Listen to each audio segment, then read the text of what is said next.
Kungkamsang, Nabalenge. Welcome back to my daily Tezo briefing. I hope everyone's doing well. Without further ado, let's dive straight to the only daily Tibetan Parliament session highlight in English. Chaired by Honorable Speaker Kembusnam Tempela, the 10th day of the 17th Tibetan Parliament in Exile's 9th session, that's a budget session, convened at 9:30 as scheduled, with the start questions raised towards Honorable Sikyong by Member of Parliament Rinzal Hunrula on the 10th March Kasha statement that took place this year. Sikyong Pema provided the necessary clarification in response to the start question, as well as to the supplementary questions tabled by other parliamentarians as well. The House then proceeded with the deliberation and approval of the recurring budget, the special recurring budget, and the supplementary budget, of the Department of Homes for the fiscal year of 2025 to 2026.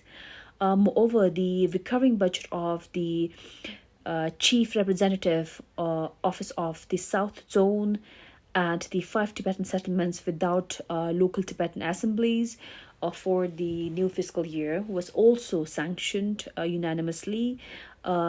These Tibetan settlements offices included Delhi Settlement Office, Sharkhumbo Settlement Office in Nepal, Balakobe Settlement Office, Darjeeling Settlement Office, and Balakobe Luxem settlement office, apart from Dopati of settlement office in Nepal and Lodz settlement office as well.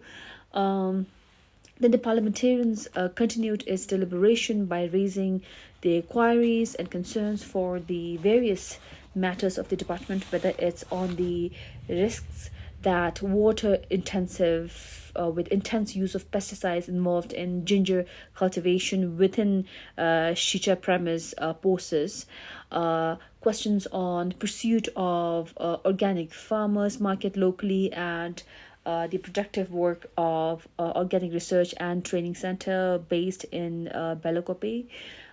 There were matters raised on facilitation and providing better caregivers and nurses facilities in old age homes around India, on the land registration problems around different Tibetan settlements in India as well. There were discussions on the CTA's housing projects, ongoing housing projects. There were questions on Tibetan cooperative society, that's Nyamde, across India. Opinions on the sustainability of the Tibetan settlements, on the legal and documentation status of the Tibetan refugees in Nepal, and many other related matters of the department.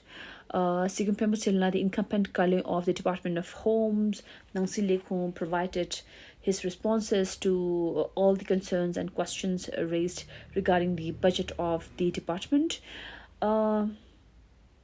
Then the special recurring budget, along with a motion for reduction, Sugyo budget of the Department of Homes, with a motion for both reduction and increment, was approved by the House.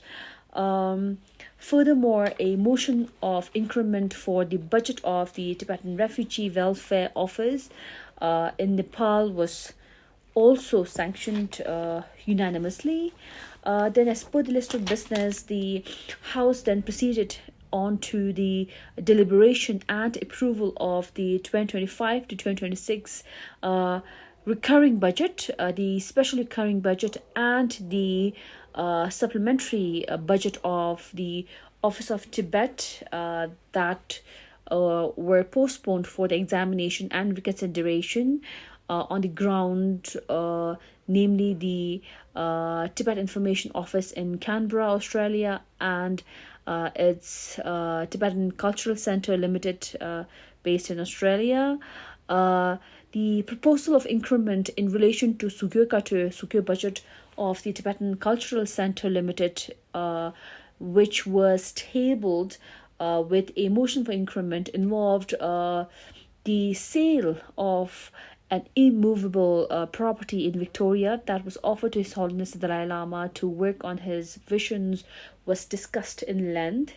The proposal for increment was passed with majority, which meant the sale of the property was approved, and half of the profit from that sale will be granted to the Victoria Tibetan Association to purchase its own land for the for a common whole for the community.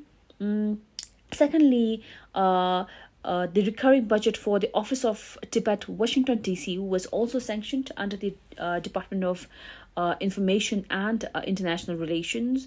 The the special recurring budget of the Office of Tibet, Washington, D.C., remains open for sanction.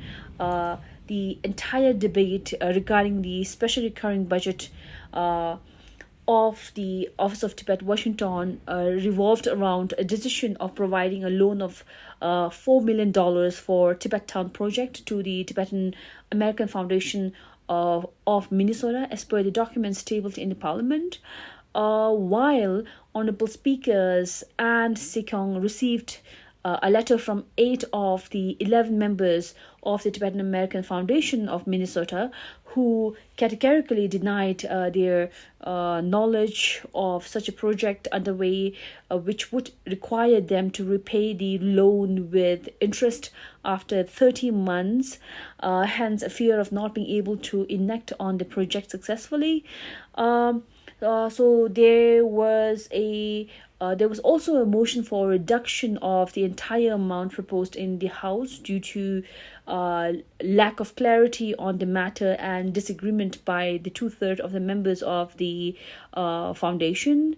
Anyhow, the deliberation and sanction for the budget remains open. The session today was adjourned at 7:40 p.m. until 9:30 tomorrow morning.